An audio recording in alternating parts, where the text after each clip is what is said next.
my name is Jesse Kotton. I started playing Yu-Gi-Oh! When I was 5, so that'd be 2005.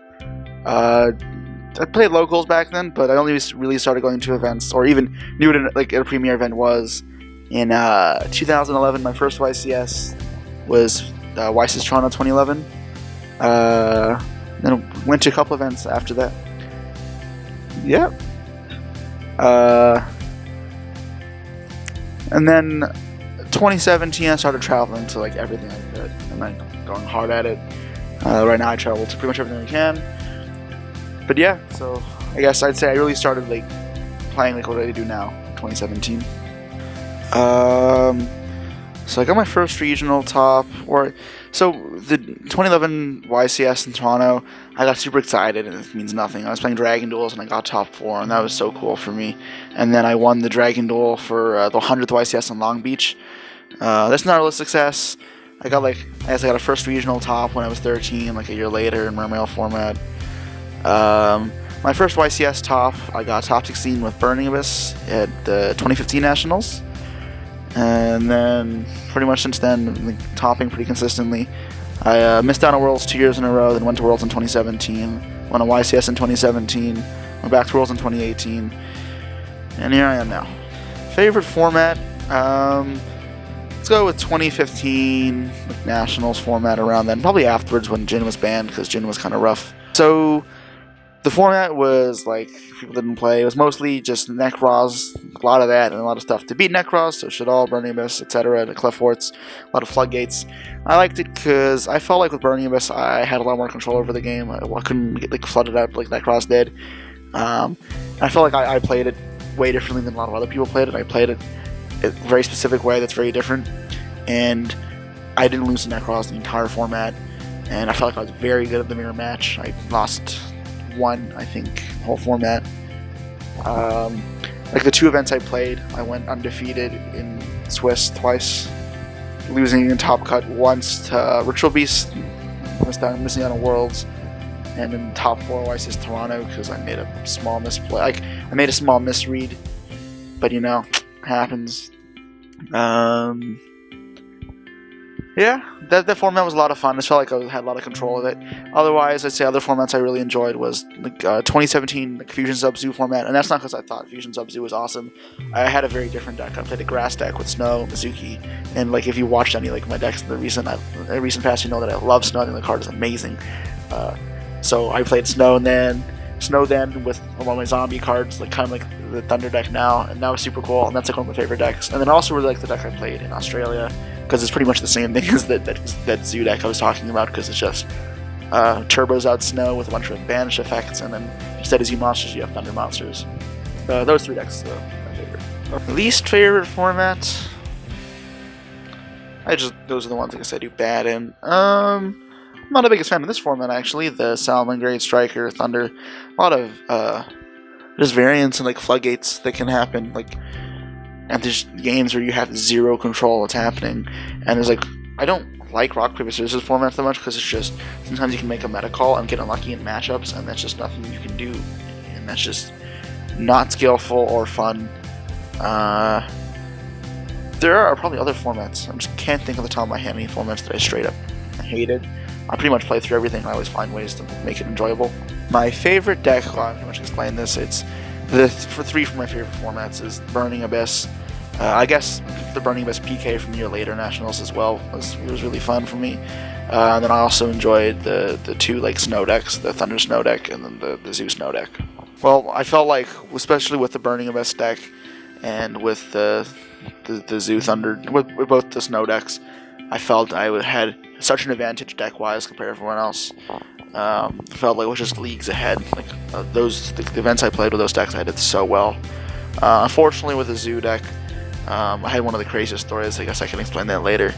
I only entered one YCS with it, and it didn't top for insane reasons, but it happens. And then with the other decks, I went 14-0 in Sydney and then lost in the finals because of bricks. And in Toronto, right there with the BA deck, I just went undefeated until top 16 and top 4. My favorite card, so from a fan perspective, like not like outside of the game, I really like Fortress Whale and Blue Eye Shining Dragon. I can't really tell you why. Blue Eye Shining Dragon is my first card. Fortress Whale, can't tell you. Whale's my favorite animal, I guess. So I collect those. And then my favorite card, like in game, like what it does is either Seer, Dante, or Snow. Again, that relates back to my favorite decks. I think Snow is such a cool card. It's a dragon rule, it's Pokemoon, it's amazing. I love that card. And then Dante and Seer just because let me grind out, and it's just like so cool. I don't know. I love floaters just because. My favorite event ever. I've had a lot of good events. I gotta say that my favorite though was the World Championship 2018. I gotta go early with friends. Gotta explore Japan quite a bit, and then I had to play the World, which is always a very unique experience. I did pretty well. I lost in the top 8, so I didn't get any prizes or anything, but it's still super cool getting a top 8 of the World Championship. That's something that not many people can do. So that's for sure one of the most fun events, just because I had fun outside the tournament and did well in the tournament. A lot of other events. The events I won in London was a lot of fun. I mean, the events you do well are going to be events that you typically have fun because you're winning a lot. So Sydney was fun because I got to visit Australia, Sydney is beautiful, so that was awesome. And then I got to play a super fun deck, and I got second. I had an answer prepared for this, I don't remember. So one of them for sure is 2014 Nationals. I would have played Infernary. That was by far the best deck, and I don't think people really knew about it, or really like used it properly. And I just feel like for some reason the format wasn't properly solved. Like there were a lot of things that could have been better in everyone's decks. There are for sure other events. I wish I played my Snow Thunder deck sooner. I only played it like at the end of the format. I feel like 2 weeks before the ban list I figured out the deck, and then it got banned. Like 6 cards of my deck got banned. But if I just figured out the deck 3 months earlier when all the cards came out, it would have been nice because the deck was just crazy. I mean, like, I don't actually have the best memory with this type of stuff. I've had like crazy reads or like crazy luck. Like I don't remember too much, so that kind of sucks. Like one of the things I've done that I liked doing was I've done a couple times was like in 2012 in Dino Rabbit, like you play Macrocosmos and it has an effect special summon from the deck, so you warning yourself because it's summoned, and you drop yourself below 1,000, and you can summon Utopia Ray, which says if you're under 1,000 life points, you can detach to reduce monster by 1,000 attack and against 500 attack, and it's not once per turn. So you just go Utopia, drop that, detach 3, make their monster lose 3,000, you gain 15, and just swing for 14.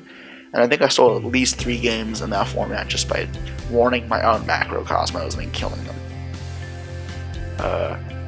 Any other cool plays? Oh, and with BAs, I decked out at least 14 people over the course of 3 events. Just because I'm extremely patient when I play the deck, and I like know to time my cards and make them like exert pressure for no reason. So that deck, I just feel like I was on top of the game with. Like I was very on point, and I was able to deck out so many players. It was crazy. Just because I realized with Dante, like in Necros format, if you summon a Dante from the graveyard, a lot of decks just can't out it without investing a lot of resources. They can't Brio from the deck. They can't Brio spin to the deck. They can't shut off Fusion from the deck. And then also, if you don't have a hand, they can't Trish you. So they have to just invest cards to out your board. And when you're playing 22 trap cards, you have to use so many cards. And we only like 7 ritual spells, 6 ritual spells plus the mana back and prep. It's not that much, especially if they like don't know what you're playing. If they like Velk away, use some ritual spells turn 1. Like it was crazy. Like you just deck people out. Like my top 64 Nats 2016, my opponent's playing Monarch, opens up hand Prime, I'm playing just BA, my average hand, I play through it all, and I managed to win game 1 in time decking him out. Like, it's crazy. Oh god. So this is definitely just the most heartbreaking loss I've ever had. 2016 Nationals again. So I had just lost top 8, and back then top 6 goes to Worlds, so I wasn't out yet. I still had to play another match for Worlds playoff. And game 1 we're playing, and somewhere we switch decks. In Top Cut we re-sleeve our decks. We all have the same sleeves, main and extra inside. We're both playing Burning List, so we swap decks. I don't know how this happens. And then this is on Feature Match too. Getting back Dante seems it's a little better, lot stronger. Because that is your next Beatrice. Yep.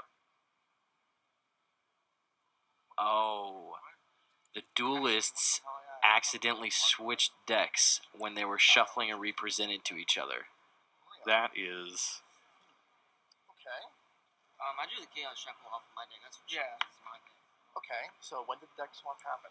So they're trying to figure out when exactly the deck swap happened. Okay. So it would have been Nguyen when they both is switched arms. sure that he drew the Chaos Shuffle. The judge says, well, at some point, just swap back to decks, and I drew a bar in a different rarity than I had, and that's when I realized, wait, what? Like, I drew a gold rare, and I don't own gold rare cards. So, I just scratched my head. I'm thinking, at first, nothing, I didn't think of it. But then after about 30 seconds of just, like, confusion, I realized this just isn't my card. Like, I'm pretty sure this is not my card. And I'm pretty sure I lost cards. He just used some of my cards. Like, I to this day just have cards in my, foreign cards in my BA deck that I definitely did not own. So, I really don't understand. And then, so I lost game 1, and I was just completely confused. And then game 3, I open up Triple Maxi, and I get super scared because I'm gonna brick, and then game 2 is Triple Maxi, and I barely win. I was going first to Triple Maxi, and I'm like, oh my god, I'm gonna break, I'm gonna pass and do nothing. I managed to win. Game 3, we go into time now, and I draw cherries. I'm like, oh my god, this is so good. So I cherries him, and then he plays Mischief with the Gnomes. So now I also can't summon Dante because only summon level 2s. Or everything in my hand's level 2. So I managed to put a play where he's down 2,000 something life, and he has 1 turn of damage to me, and I still have 1 more turn. And I kind of panicked here just because time and everything, and I was just so scared. And I go Scarm Search, and I know the correct play was to search Graph, and I immediately recognized this. But back then, especially when I was younger, I second guessed myself, and I do what was considered the popular play. And this always F's me when I do the popular play, and I add Tour Guide instead of Graph, and then realistically I should still win the game anyway since he top decks Terra Top. It's like, alright, pass. He goes and draw a top deck Terra Top, of course, and he puts me 200 below, and now because I have Tour Guide in hand, I can't do what I wanted to do. I go drop a turn, he goes Mischief with the Gnome's Grave Effect, and I just can't play, and I lose. So I lost the world spot because of just heartbreaking screw-ups, nerves, and swapping decks. That was one of the roughest matches I've lost, for sure. Not Aaron Furman. He's a bum. I had to carry him on the 3v3. He was X6.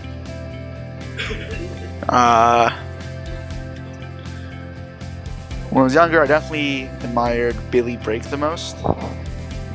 The Bolito brothers, Jeff Jones, a lot of the players who did well in 2011, 2012, and before that. The Bolito brothers went to my locals. I just had no idea who they were for the longest time.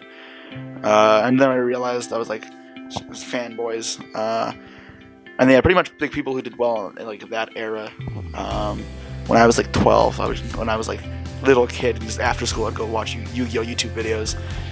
So those guys for sure. Especially my first event was Weiss's Toronto 2011, Billy Break won, and then the next event I went to was Columbus 2011, which Billy Break also won. So if the only 2 events you ever went to, this guy won 2 events, he's just crazy. So yeah.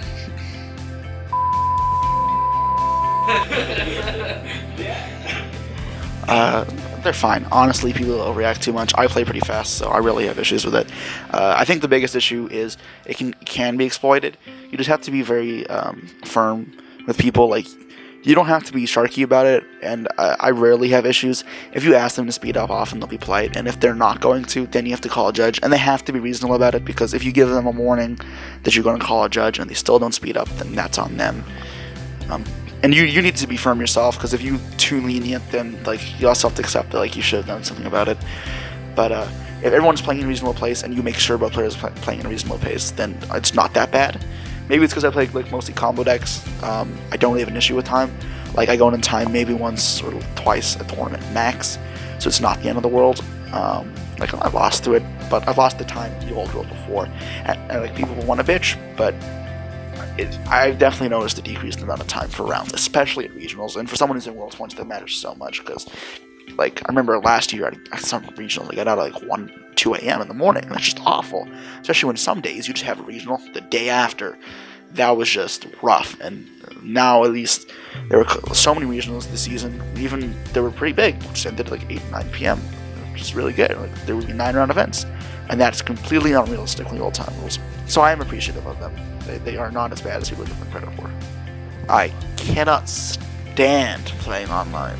I am very bad at it because I cannot take it seriously, and I feel bad for my testing partners because I will just play terribly because I can't focus. I hate it. And I get so bored so fast, so I can never test for like that long. Like half the time when I test, I tell the other guys to play, and I'll just watch them, and I just start doing other things in the background because I just get bored. Like I don't have the attention span for it. It's not interesting at all. It's just repetitive, and like also you'll play on, and when you play ranked matches on Dueling Book, it's just the absolute worst.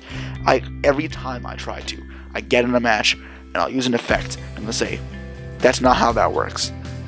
And so there are a couple decks I hate the most. One being Clifford because they just play a lot of floodgates and it's really annoying. The one of the iterations of Clifford that I really hated was the one the Necros format that played triple skill drain, triple emptiness. That was not fun. It was dumb. It was a bad deck. It played 6 floodgates and if you drew them, you never know. You lost. Not fun. Bad deck. What other decks do I hate the most?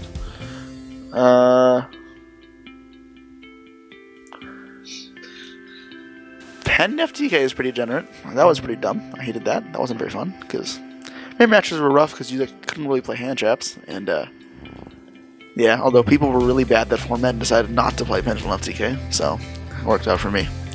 Oh, I hate like Draco after everything got hit. Like I enjoyed Draco when everything was like still at like 3, just because like you can actually have cool grind games. But when the deck turned into a floodgate deck, I had to say floodgates. So when the deck started main decking like 6 floodgates and just became Masterpiece Turbo, that just wasn't fun. That was boring. It was just cancer. Amano, Iwado, Masterpiece, floodgate, fun. No. What else? A lot of decks I think are just terrible. They should have never been tier 1. Cosmo, Teller, Blue Eyes, all tier 1, all awful decks. Don't know how they did well. Yeah, looking at you, Aaron Furman of New Jersey, played Teller and Cosmo. Those decks are awful. They are so bad. Cosmo was the buy at Nationals that had 0 good matchups. Teller also had 0 good matchups. See, this is actually a word of advice. Try not to dwell on your misplays. Just because if you beat yourself up too much, you'll just ruin your mental, like, what's the word? I don't know, but like, you don't want to psych yourself out. Like, you can't focus too much on your misplays. So honestly, I don't remember too much of them. Like the one that I've mentioned already in this video is the one where like I searched the wrong card off Skarm at the top 8 of Nationals. That was like rough. That one hurt me a lot. That one I remember, especially because there was no more rounds afterwards. And like on the way home, it settles in like, damn, I should do Under Worlds, but I messed up. This YCS to 3v3, I made a mistake around 3. I'm sure I'll forget about it in a month or so. I don't know. Honestly, if it's not a big mistake, I tend not to remember, just because it's not that important. What the hell? He's not even... Rocky Road.